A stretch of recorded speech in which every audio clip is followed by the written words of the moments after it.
Здравствуйте! В эфире информационная программа «Настоящее время. Азия». В пражской студии я Динара Аргин. Сегодня в программе. Сотни домов в экстренном порядке сносят в столице Узбекистана. Взамен десяткам тысяч человек предлагают гораздо более скромное жилье на окраинах города. Дорогу стали очищать, деревья вырубать, столбы убирать. Мы тогда поняли, что что-то как-то не так. В Туркменистане тоже массовый снос домов. Президент страны, облетая город на вертолете, лично выбирает здания, которые не вписываются в облик нового Ашхабада. Комитет ООН по правам человека призвал Кыргызстан освободить правозащитника Азимжана Аскарова. Эксперты, изучив материалы уголовного дела, признали их недостаточными для его пожизненного лишения свободы. Правительство Кыргызстана должно рассматривать это как возможность сдвинуться с мертвой точки касательно того очень сложного периода. Попробовать российского лидера на вкус. В Красноярске открылось кафе «Президент». Там есть шоколадный Путин, уборная под названием «Блок НАТО» и другие формы любви к России. Блок НАТО. На самом деле это туалет. Артистов, поддерживающих российскую агрессию в Украине, во Львов могут больше не пустить. Под запрет в первой редакции документа попали даже певцы, чьи альбомы просто продаются в России. Мы против тех, кто против Украины, кто не поддерживает ее целостность. Вот и все. В столице Узбекистана вновь в экстренном порядке сносят дома. Сотни жилых зданий планируется снести в связи со строительством нового транспортного кольца. При этом о будущих сносах жители известили не за 6 месяцев, как положено, а всего за несколько дней. Взамен десяткам тысяч жителей центральных районов Ташкента предлагают поселиться в спальных массивах, где квартиры неравноценные по площади, месторасположению и оценочной стоимости. Так, например, жителям больших квартир зачастую предлагают переехать в тесные хрущевки. Следует отметить, что подобные случаи в Ташкенте, как, впрочем, и в любом другом городе Узбекистана, уже становятся нормой. Всякий раз решения о сносах домов принимаются властями в экстренном порядке. Узнали однозначно, что когда вот дорогу стали, недели 2-3 это было назад, да, дорогу стали очищать, деревья вырубать, столбы убирать, мы тогда поняли, что что-то как-то не так. И через неделю нас вызвали хакимиат, вот в этом в эстрадно-цирковой колледж вечером на собрании, где нас уже уведомили, что, оказывается, есть решение даже об этом, понимаете, то есть мы как бы даже не были в курсе, чтобы обжаловать что-то, уже ни времени, ничего, получается, у нас не остается. Подобные случаи экстренного сноса происходят и в соседней Туркмении. Как передает сайт «Хроника Туркменистана», в начале прошлой недели власти Ашхабада вновь начали кампанию по сносу пристроек и демонтажу спутниковых антенн в 6-м микрорайоне города. Снос обычно проводится в отсутствии хозяев квартир. Как заявляют власти города, старые дома не вписываются в белую мраморную панораму современного Ашхабада. Распоряжение о сносе дает лично президент республики Гурбангулы Бердымухамедов. Жители туркменской столицы уже знают, что если над их домами пролетает президентский вертолет, значит, их дома пойдут под снос. Во многих случаях никакой компенсации не предлагается.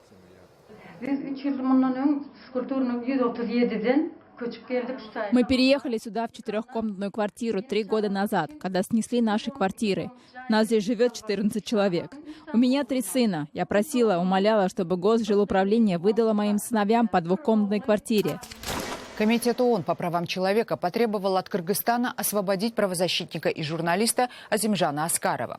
В 2010 году он был приговорен к пожизненному заключению по обвинениям в организации массовых беспорядков, разжигании межнациональной розни и соучастии в убийстве милиционера. В ответ Генеральная прокуратура Кыргызстана заявила, что свою позицию она озвучит после того, как получит и изучит официальный документ. Об этом сообщил официальный представитель Генпрокуратуры Нурлан Тагаев в интервью киргизской службе «Радио Свобода» Азаттык. Азимжан Аскаров является лауреатом ряда международных премий за защиту прав человека. С 1996 года он возглавлял правозащитную организацию «Воздух», которая занималась мониторингом и документированием нарушений прав человека в республике. О том, почему правозащитника до сих пор держат в тюрьме, несмотря на неоднократное обращение к руководству Кыргызстана, моя коллега Шахида Якуб побеседовала с директором отдела по Центральной Азии Human Rights Watch Хью Уильямсоном и юристом из Кыргызстана Кайратом Осмоналиевым. Мой первый вопрос к Кайрату. Кайрат, скажите, пожалуйста, вот столько было призывов со стороны различных международных организаций освободить Азимжана Аскарова. В конце концов, Комитет ООН по правам человека признал, что его содержание в под стражей является незаконным. Что еще нужно сделать для того, чтобы его все-таки выпустили? У нас, согласно нашему законодательству, решение Верховного суда является окончательным. Обжалованию не подлежит. Но есть еще у нас такая стадия, которая называется вновь открывшиеся обстоятельства. Только в случае, если будут какие-то ранее неизвестные следствию и в ходе судебного разбирательства обстоятельства, то только в этом случае возможно пересмотр уголовного дела, которое прошло все 3 инстанции. Вот на самом деле, если такие высокие международные инстанции признают, что было нарушение всех прав, практически всех прав Азимджана Аскарова, власти что, боятся, что если он выйдет, это все выльется наружу, они будут себя чувствовать крайне неудобно? Решение комитета, я его читал, на мой взгляд, составлено с позиции адвокатствующей. При том, что не дана объективная оценка доводам обвинения, и его хотят представить неким, скажем так, правозащитником, который пострадал из-за своей правозащитной деятельности. Но нужно четко понимать, что кем бы мы ни были, выдающимися правозащитниками, хотя я должен сказать, что я тоже давно занимаюсь сферой юриспруденции, знаком со многими правозащитниками, такого правозащитника, как Азимжан Аскаров, не слышал. И это дело просто его раздули, и как бы показывая... Кайрат, Азимжан Аскаров работал правозащитником с 1996 года. И был достаточно известной личностью. Я, извините, занимаюсь тоже регионом не первый год, и всегда о нем слышала. Вот видите, вы тоже сейчас занимаете адвокатскую позицию. Вы только сейчас Кайрат сказал, что он никогда не слышал о таком правозащитнике, как Азимджан Аскаров. А вот вы слышали о нем до того, как его посадили в тюрьму? Я удивлен тем, что человек, работающий в юриспруденции, никогда не слышал об Азимджоне Аскарове. Он известная фигура в Кыргызстане и достаточно хорошо известен за его пределами. Та работа, которую он проводил во время событий в июне 2010 года, известна на международном уровне. Кайрат, вы знаете, мне удивительно, Кыргызстан считается одной из самых демократичных стран в Центральной Азии, довольно открытое общество и уважительное отношение к международным институтам, и вдруг вот такое отношение к известному правозащитнику. Я еще раз хочу сказать, я не буду оспаривать, может быть, в глазах Human Rights Watch он и является такой знаменитый, prominent, да, скажем, правозащитник. Пусть это останется вопросом открытым, я не хочу о нем касаться. Я хочу сказать о том, что любой человек, будь он там даже награжденным Нобелевской премией и так далее, если он совершил преступление, если он совершил особо тяжкое преступление, которое связано с покушением на жизнь других, то в этом случае это фактически может иметь какое-то значение при назначении наказания. 18 международным экспертам Комитета ООН по правам человека. Но еще раз хочу сказать то, что у нас в законодательстве нету такого обстоятельства, как рекомендации международных организаций, как основание для отмены любого судебного решения. А в чем тогда значение вот этих рекомендаций Комитета ООН по правам человека, если они не имеют никакого эффекта на правительство Кыргызстана? Зачем тогда все это нужно делать? Кыргызстан обязан незамедлительно выпустить Азимджона Аскарова и выплатить ему компенсацию. Это очень весомое решение, принятое Комитетом ООН по правам человека. Это независимый комитет, который мониторит самый важный договор по правам человека. Кыргызстан подписал этот договор. Правительство Кыргызстана должно рассматривать это как возможность сдвинуться с мертвой точки касательно того очень сложного периода. Понятно, что этот случай вызывает много противоречий в стране, но правительство должно подчиниться решению ООН и оправдать те ожидания, которые на него возложены со стороны этой организации. Правозащитная организация Amnesty International опубликовала брифинг под названием «Напрямую к пыткам», в котором рассказала о сотнях просителей убежища, беженцах и трудовых мигрантах, которые были похищены или принудительно возвращены из России в Узбекистан с 2014 года. По мнению международных правозащитников, российские власти не просто закрывают глаза на пытки и отсутствие правосудия в Узбекистане, они ему в этом даже помогают. Власти Узбекистана, в свою очередь, регулярно ссылаются на борьбу с терроризмом и антигосударственной деятельностью, чем оправдывают преследование своих критиков и предполагаемых сторонников запрещенных исламистских группировок. Об этой ситуации мы побеседовали с волонтером организации Amnesty International Абдусами Рахмоновым. Абдусами, вот мой первый вопрос к вам. То, что Международная амнистия сейчас распространила это заявление о похищениях и депортациях узбеков, это значит то, что проблема ухудшилась и стали больше депортировать и похищать? Или такой стандартный напоминаловка всем, что такие вещи происходят?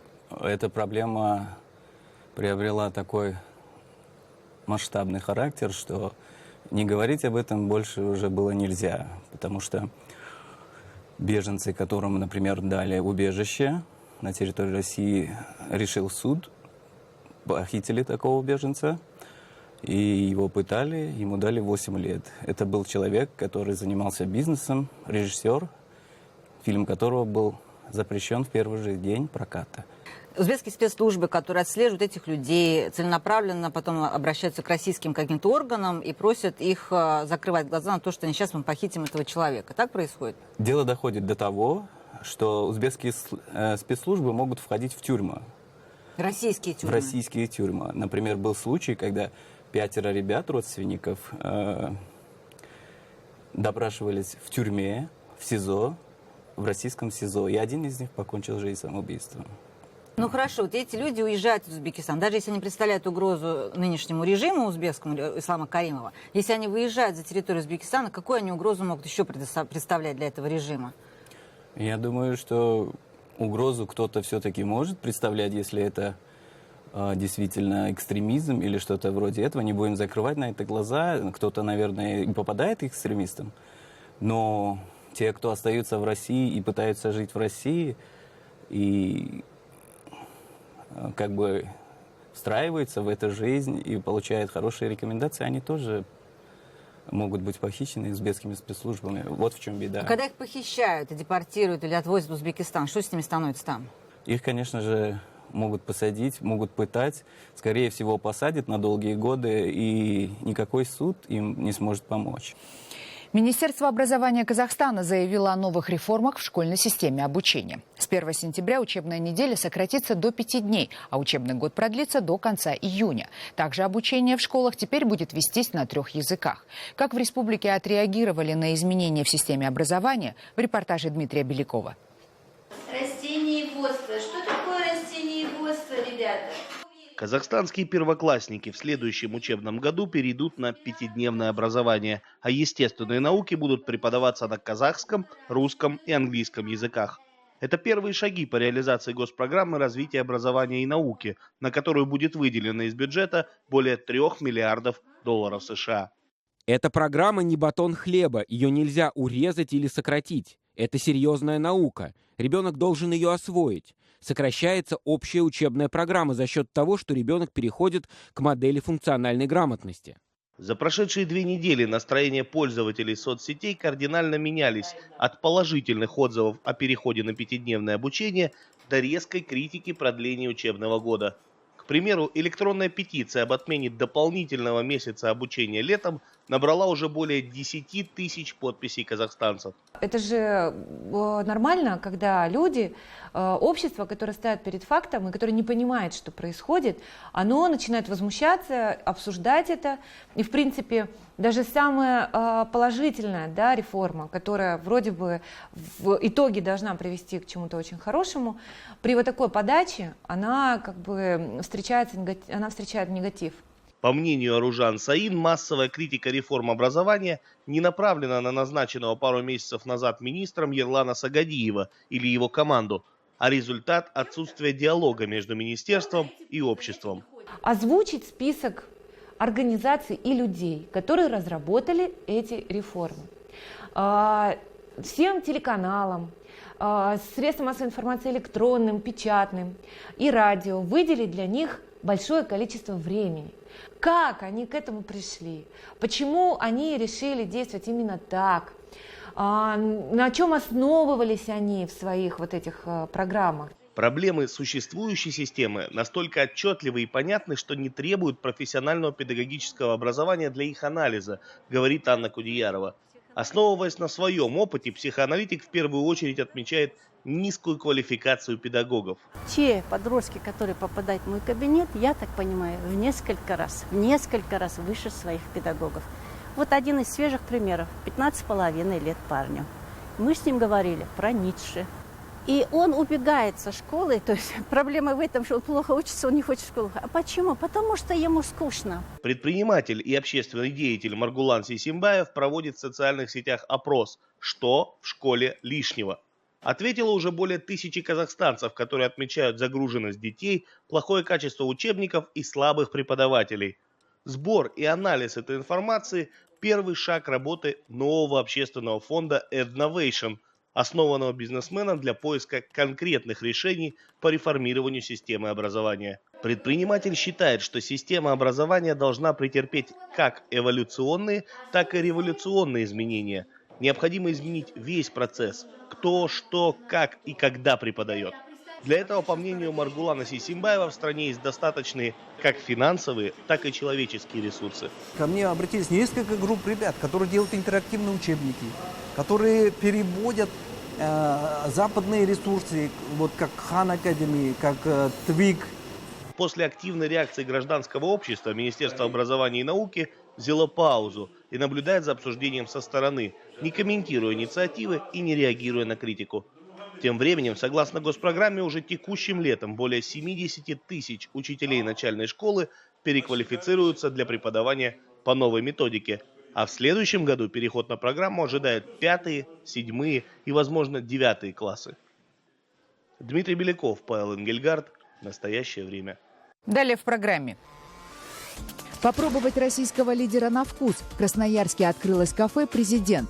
Там есть шоколадный Путин, уборная под названием «Блок НАТО» и другие формы любви к России. Блок НАТО. На самом деле это туалет. Артистов, поддерживающих российскую агрессию в Украине, во Львов могут больше не пустить. Под запрет в первой редакции документа попали даже певцы, чьи альбомы просто продаются в России. Мы против тех, кто против Украины, кто не поддерживает ее целостность. Вот и все. В Красноярске открылось кафе «Президент». Посетители могут здесь попробовать Путина из шоколада и вытереть ноги об американский флаг. Свое отношение к мировым политикам можно выразить в уборной под названием «Блок НАТО». О формах любви к российскому президенту в репортаже наших корреспондентов. Блок НАТО. На самом деле это туалет. Такое видение Североатлантического альянса впечатляет посетителей кафе «Президент» куда больше, чем меню. Гостям здесь предлагают вытереть ноги об американский флаг или выразить свое мнение о мировых политиках. Просят, в общем-то, и Эрдогана, но вот какого-то интересного выражения его лица мы пока нигде не нашли. Как найдем, будет Эрдоган. Зато владельцы разыскали дефицитную туалетную бумагу с Бараком Обамой. Российский же лидер занял другую площадь – обеденный зал. Его фото здесь повсюду. При этом одна из руководителей кафе не скрывает. Образование она получила в Америке, к этой стране по-прежнему относится положительно, но западные ценности к российским реалиям применять не торопится.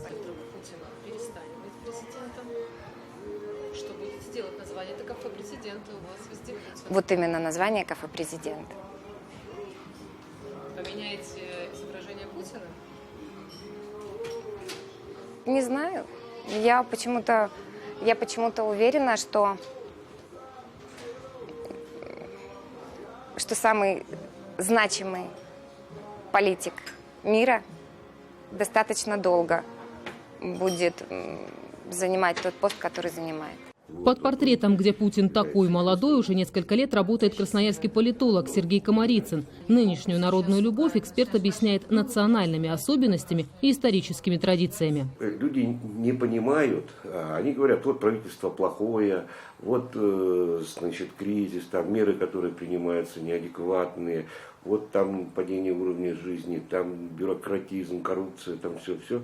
Но они это никак не связывают с самой политической системой, не связывают с самим Владимиром Владимировичем. Хотя в реальности все, что происходит, это есть следствие именно этой политической системы, этого самодержавия.